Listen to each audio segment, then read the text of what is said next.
PSL में अगर consistency की बात करें तो एक ही टीम का ख्याल आता है, मुल्तान सुल्तान्स।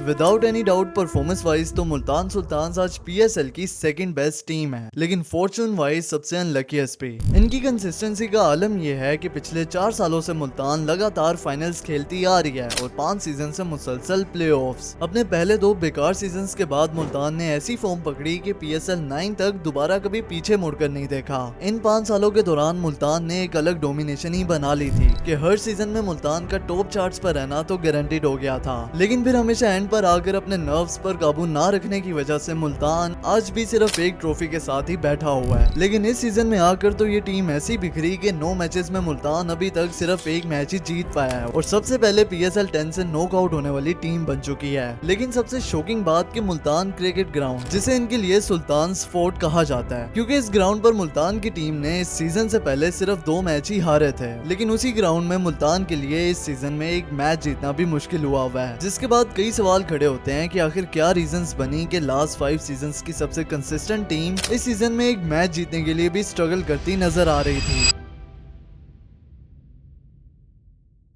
साल है 2017 और पीसीबी पीएसएल की सीजन 3 के लिए उसे 5 टीम से एक्सटेंड करके 6 टीम बेस्ड टूर्नामेंट बनाने का फैसला कर चुका था, जिसके लिए बिडिंग प्रोसेस भी सारा कंप्लीट हो गया एंड आउट ऑफ 30 कंपनीज जिन्होंने न्यू फ्रेंचाइज के लिए बिड सबमिट की थी, उनमें से शोन ग्रुप मुल्तान के राइट्स हासिल करने में कामयाब रहे और इस फ्रेंचाइज का नाम रखा गया मुल्तान सुल्तान्स। 2018 के सीजन से मुल्तान की पीएसएल में एंट्री हो जाती है। बहरहाल अपने पहले ही ड्राफ्ट में ये टीम कई स्टार प्लेयर्स को ग्रैब करने में कामयाब रही, जिसमें कैरन पोलार्ड, कुमार संगकारा, इमरान ताहिर और डेरन ब्रावो वगैरह शामिल थे और कैप्टन चुना गया वाइडली एक्सपीरियंस शुएब मलिक को। And at the end of the draft ये स्क्वाड काफी बैलेंस लग रहा था, जिसके सबब मुल्तान ने अपनी फैन बेस भी सेट कर ली थी, जिसके बाद अब गोल था तो ग्राउंड में जाकर अपने प्लान्स को डिलीवर करने का। और सीजन के स्टार्ट होते ही मुल्तान अपने पहले 2 मैचेस ही against Peshawar Zalmi and Lahore Qalandars comfortably जीत जाता है, लेकिन फिर उसके बाद मुल्तान का ऐसा ग्राफ गिरा कि अगले 8 मैचेस में मुल्तान की टीम सिर्फ 2 मैचेस ही जीत पाई and at the end of the season Multan 4 wins के साथ बॉटम 2 पर फिनिश करती है। मुल्तान के डेब्यू सीजन को लेकर फैंस को जितनी एक्सपेक्टेशंस थी उन पर मुल्तान की टीम पूरा नहीं उतर पाती और इस पहले सीजन के साथ ही एक ट्विस्ट भी हो जाता है। मुल्तान सुल्तान्स की owner company shown group PCB के साथ किए हुए एग्रीमेंट के मुताबिक फ्रेंचाइज की एनुअल फी पे करने में नाकाम रहती है, जिसकी वजह से पीसीबी उनके 8 साल ओनरशिप राइट्स टर्मिनेट कर देता है और एक बार फिर से ये फ्रेंचाइज ऑन सेल आ जाती है। जिसके बाद इस फ्रेंचाइज को मुश्तरका बाय करते हैं फेमस पॉलिटिशियन जहांगीर तरीन के बेटे अली तरीन और उनके अंकल आलमगीर तरीन, जिनके अंडर फ्रेंचाइज की कोई रीब्रांडिंग नहीं होती, सिर्फ नेक्स्ट सीजन के लिए किट कॉम्बिनेशन को चेंज कर दिया जाता है। एंड लेटर देन अली तरीन की अंकल की के बाद उसके कंप्लीट राइट्स अली तरीन के पास आ जाते हैं और यहाँ से फिर सुल्तान्स का शुरू होता है एक न्यू एरा, जिसका इफेक्ट फिर पीएसएल 4 के ड्राफ्ट में दिखा और मुल्तान की एक स्ट्रॉन्ग कॉम्बिनेशन बनाने की अप्रोच में उन्होंने Shahid Afridi, James Vince, Nicholas Pooran और इवन स्टीव स्मिथ तक को भी स्क्वाड में शामिल कर लिया। साथ और भी कई बड़े नाम शामिल हुए, लेकिन मुल्तान इस एतबार से अनलकी रहती है कि उनके icon player Steve Smith BPL में खेलते हुए इंजर्ड हो जाते हैं, जिसकी वजह से उन्हें पीएसएल से ड्रॉप होना पड़ा और उन्हें फिर उस सीजन में आंद्रे रसल ने रिप्लेस किया। लेकिन फिर जब पीएसएल स्टार्ट होता है तो इस बार भी मुल्तान के फैंस की एक्सपेक्टेशन टूट ही जाती हैं, क्योंकि उनके लिए चीजें सही होने के बजाय और भी ज्यादा खराब हो गई। मुल्तान ने सीजन के एंड पर अगेन सेकंड लास्ट ही फिनिश किया और यहाँ पहुंचकर सबको लगने लग गया कि मुल्तान की टीम भी कलंदर्स की तरह बॉटम चार्ट्स को ही संभालने आई है, लेकिन अली तरीन के अंडर तो ये टीम अभी बुलंदियों को छूने वाली थी। जिसके बाद आता है पीएसएल 5 और मुल्तान के लिए उस टाइम तक का ब्रेकआउट ईयर। इस साल मुल्तान ने मेजर चेंजेस करने का फैसला किया, न सिर्फ टीम की कैप्टनसी बदली बल्कि राइले रूसो, मोइन अली और वापस से इमरान ताहिर को भी स्क्वाड में शामिल कर लिया। जिसके बाद जब पीएसएल शुरू हुआ तो मुल्तान तो जैसे उस सीजन में पिछले दोनों सीजन्स की नाकामियों का बदला खुलकर ले रही हो। 10 मैचेस खत्म होते हैं और टीम की पोजीशन सेकंड लास्ट से उठकर टॉप पर आ जाती है, लेकिन फिर वो हो गया जो मुल्तान के फैंस देखना नहीं चाहते थे, क्योंकि जितने अच्छे ग्रुप मैचेस मुल्तान के गए थे उतने ही उन्होंने खराब प्लेऑफ्स खेले एंड क्वालिफायर और एलिमिनेटर दोनों हारने के बाद मुल्तान पीएसएल 5 से बाहर हो गई। लेकिन जो स्ट्रॉन्ग बेस मुल्तान की मैनेजमेंट बना चुकी थी उसका फल उन्हें अगले सीजन में मिलने वाला था। PSL 6 जब आया तो मुल्तान की मैनेजमेंट ने एक फैसला किया जिसने उनका फॉर्चून ही बदल डाला। ये टीम इस बार के ड्राफ्ट में मोहम्मद रिजवान को पिक करती है जो कि लास्ट सीजन में कराची किंग्स के बेंच वार्मर थे। लेकिन 2021 के शुरू होते मोहम्मद रिजवान ने नेशनल साइड के लिए अभी कुछ ग्लिम्स ही दिखाए थे कि जिसके बाद उनके अंदर का पोटेंशियल खुलकर सामने आ गया और इसी वजह से मुल्तान की मैनेजमेंट ने विजन दिखाते हुए टीम की कैप्टनसी रिजवान को हैंड ओवर कर दी, जो कि कईयों के लिए उस वक्त एक शॉकिंग डिसीजन था क्योंकि मोहम्मद रिजवान के लिए तो उस वक्त बोला जाता था कि ये T20 का प्लेयर ही नहीं है, तो उसे उठाकर एक फ्रेंचाइज का कैप्टन बना देना सच में सरप्राइजिंग न्यूज थी। लेकिन फिर आगे तो हम सब जानते हैं कि वो पूरा साल ही मोहम्मद रिजवान का साल था। वेल इस एक फैसले ने मुल्तान के फेट को ही बदल डाला। काम नेचर रखने वाले मोहम्मद रिजवान ने उस सीजन में खुलकर अपनी लीडरशिप स्किल्स दिखाई, टीम को भी फ्रंट से लीड किया और टूर्नामेंट के सेकंड हाईएस्ट रन स्कोरर भी बने। कैप्टन की तरह मुल्तान के बाकी प्लेयर्स भी उस सीजन में अपनी बेस्ट फॉर्म में थे, लेकिन जो सबसे बड़ा सरप्राइज पैकेज सामने आया वो सुहेब मकसूद की सूरत में था, जिनकी through out the tournament impactful innings ने उन्हें थर्ड हाईएस्ट रन स्कोरर बनाया ही, बल्कि एट द एंड उन्हें प्लेयर ऑफ द टूर्नामेंट का भी टैग दिलवाया। इसी तरह बॉलिंग में भी मुल्तान के पास उस सीजन की बेस्ट बॉलिंग लाइनअप थी, जिनमें से आउटशाइन किया शाहनवाज धानी ने। मुल्तान 10 पॉइंट्स गेन करके टेबल के सेकंड पर आई, जिसके बाद उनके प्लेऑफ्स भी अच्छे गुजर गए एंड क्वालिफायर 1 में इस्लामाबाद को इजीली हराकर मुल्तान ने अपने फर्स्ट फाइनल के लिए क्वालिफाई कर लिया, जहां मुल्तान का मुकाबला हुआ पेशावर ज़ल्मी के साथ। बट जो कॉन्फिडेंस मुल्तान ने क्वालिफायर 1 में गेन किया था, यूं लग नहीं रहा था कि पेशावर भी मुल्तान को ये ट्रॉफी उठाने से रोक पाएगी। और जब फाइनल डे आया तो मुल्तान ने पहले बैटिंग करते हुए 206 रन का एक मैसिव टोटल खड़ा कर दिया, जिसके जवाब में ज़ल्मी 159 रन पर ही हिम्मत हार गई और मुल्तान वो फाइनल जीत गया।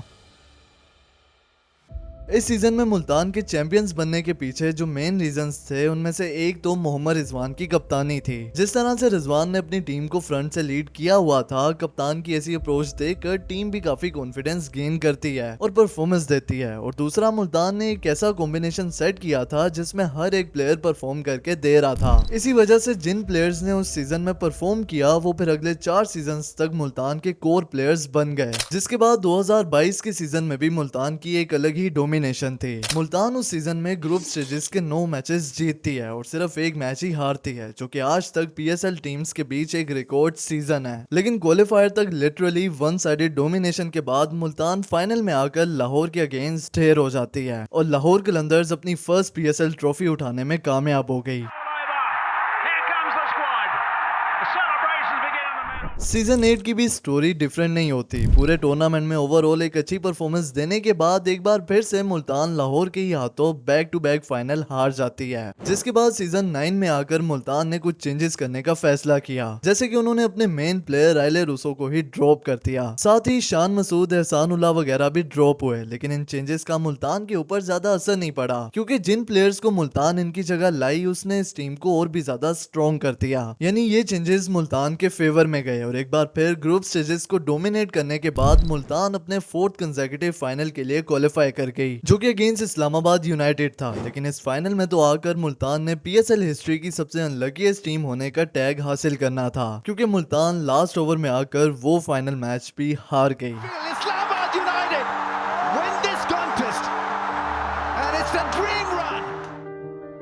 अब मुल्तान उन सीजन्स में जीत के इतना करीब आने के बावजूद भी सिर्फ एक ट्रॉफी ही जीत सकी। इस सेंस में हम उन्हें अनलकी तो जरूर कह सकते हैं, लेकिन इस चीज से तो बिल्कुल डिनाई नहीं है कि 2024 तक मुल्तान लास्ट 5 सीजन्स की सबसे कंसिस्टेंट टीम थी, जिसने हर बार PSL फाइनल खेलने को एक नॉर्मल सी चीज बना दिया था। सबसे पहले बात करते हैं कि ऐसी क्या वजह थी कि मुल्तान उन सीजन्स की इस कदर कंसिस्टेंट टीम बन पाई, और जिसके बाद फिर इस सीजन में आकर ऐसी कौन सी गलती की कि मुल्तान अब एक मैच जीतने के लिए भी स्ट्रगल करता नजर आया। अगर मुल्तान के उन गोल्डन सीजन्स को समराइज किया जाए तो मुल्तान की जो स्ट्रेंथ थी वो थे उनके कोर प्लेयर्स, जो कि इनके विनिंग ईयर यानी 2021 से चलते आ रहे थे। खुशदिल शाह, अब्बास अफरीदी, उसामा मीर, शान मसूद, राइले रूसो, धानी, एहसानुल्लाह वगैरह ये सारे वो प्लेयर्स थे जो उस पीरियड में मुल्तान के लिए प्रोमिनेंट हुए और जिन्होंने कंसिस्टेंट परफॉर्मेंसेस दी। और इन्हीं के सर पर इस टीम ने न सिर्फ उन सालों में ग्रुप स्टेजेस को डोमिनेट किया बल्कि 4 कंसेक्यूटिव फाइनल्स भी खेल गई, जिसके बाद इनका सिर्फ सिर्फ एक सिंपल सा फॉर्मूला बन गया था कि मुल्तान की मैनेजमेंट अपने स्क्वाड में ज्यादा चेंजेस नहीं करती थी, बस चंद फॉरेन प्लेयर्स को ऐड करके इनका मेन रिलाय अपने उसी कोर ग्रुप के ऊपर होता था,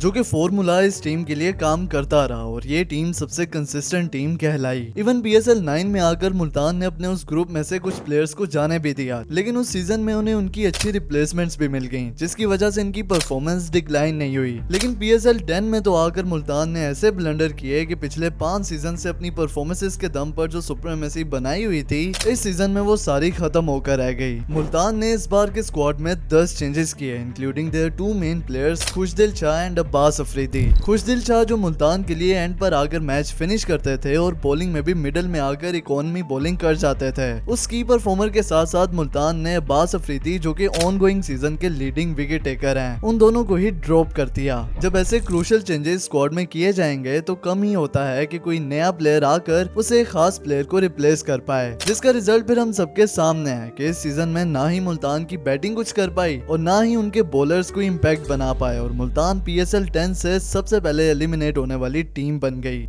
एंड सेकेंडली, इस बार का PSL शेड्यूल भी मुल्तान के फेवर में नहीं था। अगर मुल्तान की लास्ट 2 कैंपेन्स को देखें जो कि उनकी सक्सेसफुल कैंपेन्स थी, तो उनमें उनकी शुरुआत ही 5 कंसेक्यूटिव होम मैचेस से हुई थी, जो कि एक बहुत बड़ा एज था मुल्तान के लिए, बिकॉज मुल्तान का ग्राउंड उनके लिए एक फोर्ट्रेस था, जहां 2024 तक वो सिर्फ 2 मैचेस ही हारी थी। लेकिन इस सीजन में आकर मुल्तान का पहला होम मैच ही आफ्टर 3 अवे गेम्स था और जब तक मुल्तान ने अपना पहला होम मैच खेला तब तक वो अपनी तीनों ओपनिंग गेम्स हार चुकी थी, जिसकी वजह से भी मुल्तान की शेप खराब हुई। और इस शेड्यूल को लेकर अली तरीन भी डिफरेंट पॉडकास्ट में PSL को क्रिटिसाइज करते फिर रहे थे। So these are the few reasons जिसकी वजह से मुल्तान की परफॉर्मेंस इस सीजन में इस कदर खराब रही। वेल, आपको क्या लगता है मुझे नीचे कमेंट करके बताना। And if you like this video so like and subscribe भी जरूर कर देना। And thanks for watching. Allah Hafiz.